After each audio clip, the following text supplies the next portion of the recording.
क्या हम 11 अप्रैल से 14 अप्रैल पूरे अपने राज्य में टीका उत्सव मना सकते हैं? एक पूरा वातावरण क्रिएट कर सकते हैं टीका उत्सव का। एक विशेष अभियान चलाकर हम ज्यादा से ज्यादा एलिजिबल लोगों को वैक्सीनेट करें। और टीका उत्सव को लेकर पीएम मोदी ने देशवासियों के नाम एक संदेश जारी किया है। पीएम मोदी ने लोगों से अपील की है कि जो भी टीका लगाने के योग्य माने गए हैं वो सभी लोग टीका लगवाएं। States have now responded to Prime Minister's call for the Tika Utsav for the next 3 days, starting from today on the vaccination festival. Amidst the rising COVID cases, India is going to be beginning to celebrate its 4-day-long vaccine festival. The aim of Prime Minister's call for Tika Utsav. इसमें आज से 4 दिनों का टीका उत्सव शुरू होने जा रहा है। प्रधानमंत्री मोदी की अपील पर आज से शुरू होने जा रहा है ये टीका उत्सव, जिसका मकसद है वैक्सीनेशन के दायरे में आए ज्यादा से ज्यादा लोग वैक्सीन लगवाएं। खास बात यह है कि इस उत्सव को शुरू और खत्म करने के लिए 2 महान हस्तियों की जयंती को चुना गया। वहीं टीका उत्सव से विपक्ष को भी जवाब मिलेगा। कुछ राजनीतिक पार्टियां ये अंदेशा जता रही हैं कि देश में वैक्सीन की किल्लत हो। Seriously, what the fuck are you doing? Stop it. Get some help. To observe a vaccination festival, but remember, all this is happening at a time when several states across the country are actually facing vaccine shortage.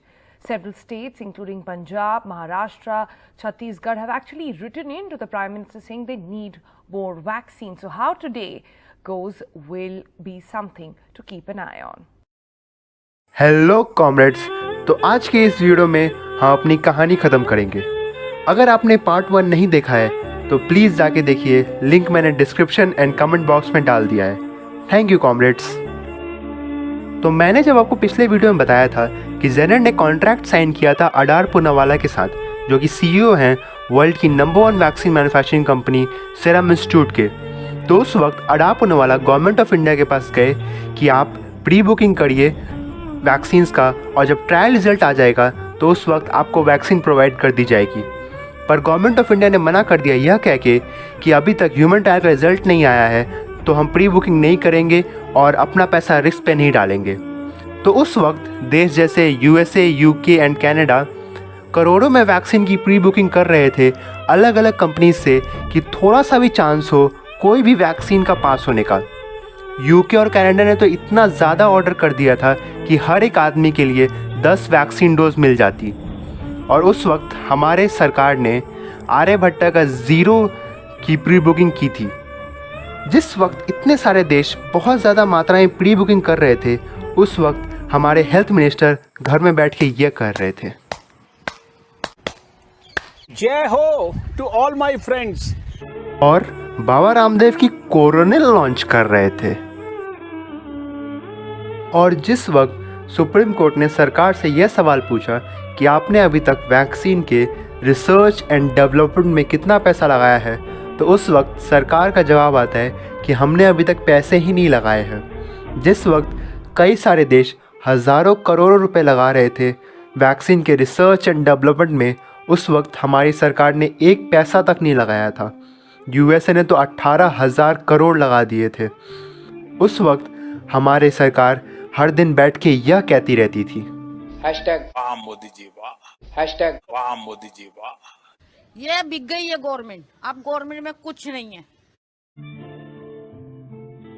और जब vaccine बन गया, उस वक्त अपने आप को विश्व गुरु दिखाने के लिए गवर्नमेंट ने वैक्सीन ट्रांसफ़र कर दिया बहुत सारे देशों को। ऐसा मैं नहीं कह रहा, ऐसा गवर्नमेंट कह रही है। पर रियलिटी यह है कि जब अडार पूनावाला को फंड्स नहीं मिले इंडियन गवर्नमेंट से, उस वक्त बहुत सारे देशों ने अपना फ़ंड लगाया सीरम इंस्टीट्यूट पे। और जब वैक्सीन बनी तो उस वक्त सीरम इंस्टीट्यूट ने ही ट्रांसफ़र किया वैक्सीन उन देशों को जिन्होंने सीरम को फ़ंड दिया था। ये बात लाइमलाइट में तब आई जब अरविंद केजरीवाल और राहुल गांधी बहुत बुरी तरह से ट्रोल कर रहे थे गवर्नमेंट को वैक्सीन ट्रांसफ़र के ऊपर। उस वक्त फाइनली इंडियन गवर्नमेंट को आकर सच बोलना ही पड़ा। ग्रांट के रूप में, मदद के रूप में, एड के रूप में मात्र 1 करोड़ वैक्सीन ही भेजा गया है। बाकी जो वैक्सीन भेजी गई है, 84% जो वैक्सीन भेजी गई है, लगभग 5 करोड़ से अधिक, वो लायबिलिटी के रूप में भेजी गई है, जो आपको करना ही था। चाहे हमारी सरकार होती, चाहे किसी की भी सरकार होती, उसको वो क्वांटिटी भेजना ही था, क्योंकि वो लायबिलिटी है। ये फंस गया। सरकार ने अपना पहला ऑर्डर दिया था जनवरी में, जो कि 1.65 करोड़ डोजेस का था। दूसरा फरवरी में, जो कि 1.5 करोड़ डोजेस का था। और तीसरा, जब सेकेंड वेव आ गई मार्च में, तो उस वक्त 12 करोड़ डोजेस का ऑर्डर दिया गया। इन सबको मिलाया जाए तो बनते हैं 15 करोड़ डोजेस, जो कि सिर्फ 10% पॉपुलेशन है। और मैं आपको अभी सिर्फ फर्स्ट डोज का बात कर रहा हूँ, मैंने सेकेंड डोज का बात ही नहीं किया।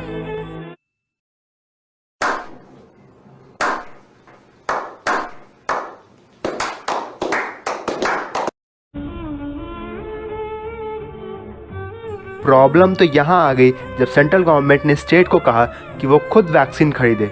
सिंपल भाषा में समझाऊँ तो सेंट्रल गवर्नमेंट पहले वैक्सीन कंपनी से वैक्सीन लेती थी और उसे अलग अलग स्टेट में ट्रांसफ़र करती थी, लेकिन इस बार स्टेट को डायरेक्ट वैक्सीन कंपनी से वैक्सीन खरीदनी पड़ेगी। और एक्सपर्ट्स का उस वक्त मानना था कि इससे वैक्सीनेशन प्रोसेस में बहुत स्लो हो जाएंगे, और वही हुआ।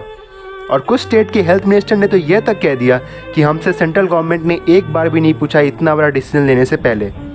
According to vaccine distribution process, central government 50%, state 25% और प्राइवेट कंपनीज 25% वैक्सीन लेगी वैक्सीन प्रोडक्शन कंपनीज से।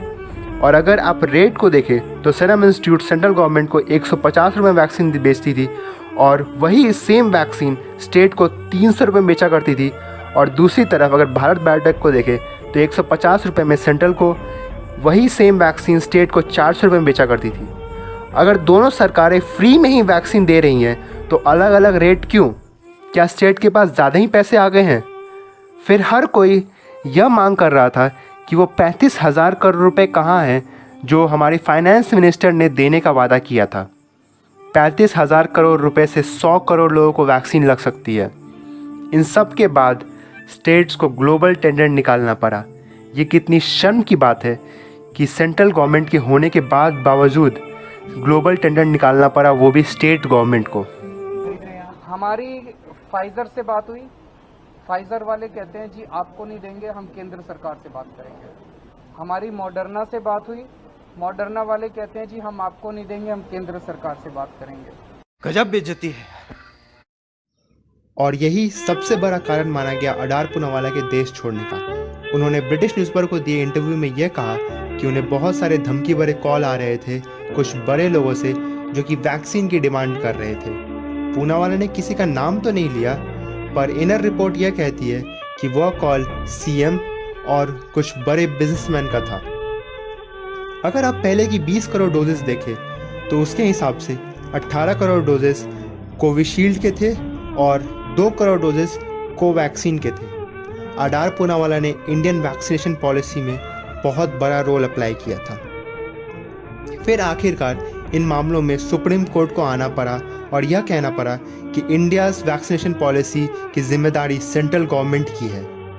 और फिर उन्होंने इरैशनल कह दिया सेंटर की वैक्सीन पॉलिसी को। उसके ठीक एक हफ्ते बाद इंडियन सेंट्रल गवर्नमेंट ने यू टर्न लिया अपने पॉलिसीज से। 21 जून सोमवार से देश के हर राज्य में 18 वर्ष से ऊपर की उम्र के सभी नागरिकों के लिए भारत सरकार राज्यों को मुफ्त वैक्सीन मुहैया कराएगी। ये यू टर्न उस वक्त आया जिस वक्त कोरोना की सेकेंड वेव पूरी तरीके से नीचे गिर चुकी थी। ये तो वही बात हो गई, किसी का घर जल के राख बन गया और उसके बाद सरकार पानी लेके आती है उसका घर बचाने के लिए। अच्छे दिन बंद करो, हाथ जोड़ के मैं मोदी साहब से गुजारिश करता हूँ। अगर हम सेंट्रल और स्टेट के फार्मा पीएसयू मिलाएं तो पूरे 13 फार्मा पीएसयू हैं जो कि पूरा साल भर उनको बैठा के रखा गया, और उनमें से सिर्फ 3 पीएसयू को 2 हफ्ते पहले खोला गया जो कि कोवैक्सीन प्रोड्यूस करेंगे। अभी भी ये सवाल उठता है कि वो 10 पीएसयू को अभी भी बंद क्यों रखा गया है। अरे बाप रे, ये तो धोती को नंगा करके नहला रहा। और फिर इलेक्शन कमीशन ऑफ इंडिया ने 4 स्टेट और 1 यूनियन टेरिटरी में इलेक्शन करा दिया जिस वक्त कोरोना की सेकेंड वेव पूरी तरीके से पीक पे थी और उस समय इंडिया में वैक्सीनेशन प्रोग्राम चल रहा था। पॉलिटिकल लीडर इतने व्यस्त हो गए इलेक्शन में कि वो भूल ही गए कि उनको वैक्सीनेशन प्रोग्राम भी चलाना है इंडिया में। कहीं किसी का कोई मर रहा, कहीं किसी का कोई बीमार पड़ रहा, डॉक्टर है नहीं, और है तो इतना थका हुआ है कि वो मरीज अटेंड करने की स्थिति में नहीं है। और ऊपर से हमारे नेताओं को सत्ता की मलाई चाटनी है। राक्षस हो गए हैं राक्षस, जो लाशों पे खड़े होकर राजनीति करना चाहते हैं। जिन लोगों को रैली में बुलाया जा रहा है, इस बात की गारंटी नहीं है कि वो 3, 4, 5 दिन बाद जिंदा रहेंगे, नहीं रहेंगे। अगर बच गए तो भगवान राम की कृपा, और मर गए तो इंतजाम तो पूरा नेताओं ने कर ही दिया है। और चुनाव आयोग हमारा अंधा है, बेशर्म चुनाव आयोग। अगर मेरे ऊपर मुकदमा होता हूं जेल जाने को तैयार। भारत का चुनाव आयोग सबसे ज्यादा महामूर्ख और अंधा चुनाव आयोग है, मंदबुद्धि चुनाव आयोग, जिसमें बैठे चुनाव आयुक्तों को केवल मलाई चाटनी है, सत्ता की चाकरी करके अपनी पद स्थापना करानी है। आज यहां है, कल किसी और पद पे बैठेंगे, बुढ़ापा ठीक से कटेगा। शर्म आनी चाहिए चुनाव आयुक्तों को हमारे भारत देश के, कि वो आम लोगों को कोरोना के मुंह में ढकेल रहे हैं चुनाव के नाम पे। मैं फिर बोल रहा हूं, अगर मीडिया ने अपना काम सही तरीके से किया होता तो जो आज क्राइसिस आया देश में, इसको रोका जा सकता था। फिर से बोल रहा हूं, ये सरकार के मन में एक डर होना चाहिए कि मीडिया सवाल पूछेगा तो क्या करेंगे। या तो मीडिया ही पूरी बिका हुआ है। आसोल परिवर्तन। फरवरी में जब मोदी सरकार ने अपना बजट पेश किया, तब वित्त मंत्री निर्मला सीतारमण ने कहा कि कोविड के टीके के लिए इस साल 35,000 करोड़ का प्रावधान किया गया। तो इस बजट के रहते राज्यों से क्यों कहा जा रहा है कि वे अपने बजट से टीका खरीदें? क्या राज्यों को टीका खरीदने के लिए कोई पैसा दिया भी जा रहा है?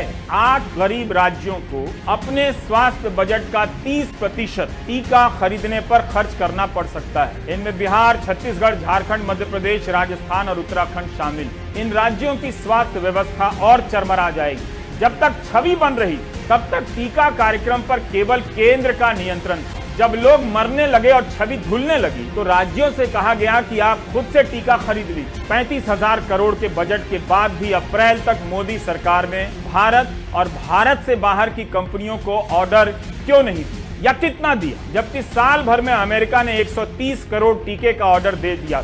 तब जब उसकी आबादी 39 करोड़, ब्रिटेन की आबादी 7 करोड़ है, उसने 45 करोड़ टीके का ऑर्डर दिया। कनाडा ने तो आबादी से अधिक इतना ऑर्डर कर दिया कि एक आदमी के लिए 10-10 टीके उपलब्ध हो गए। भारत ने पिछले साल कोई ऑर्डर नहीं दिया।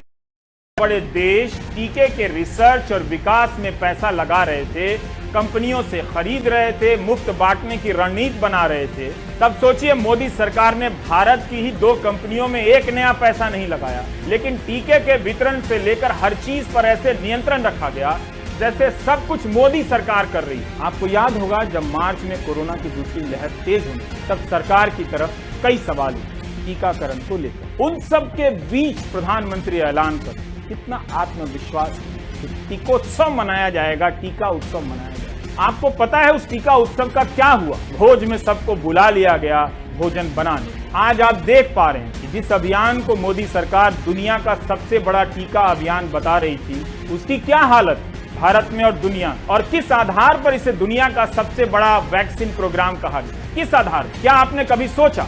अमेरिका, कनाडा, ब्रिटेन के पास उनकी आबादी से अधिक टीके हैं, वो तो ऐसा दावा नहीं करते।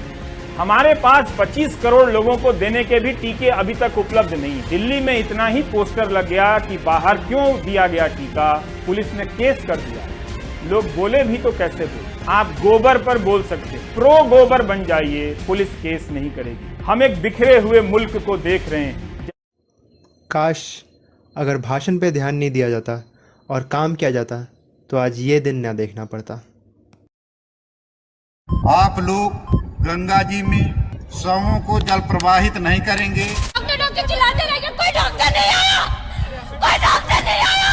वैक्सीन हर भारतीय तक कम से कम समय में कैसे पहुंचे, उसका खाका भी तैयार है, उसका रूपरेखा भी तैयार है।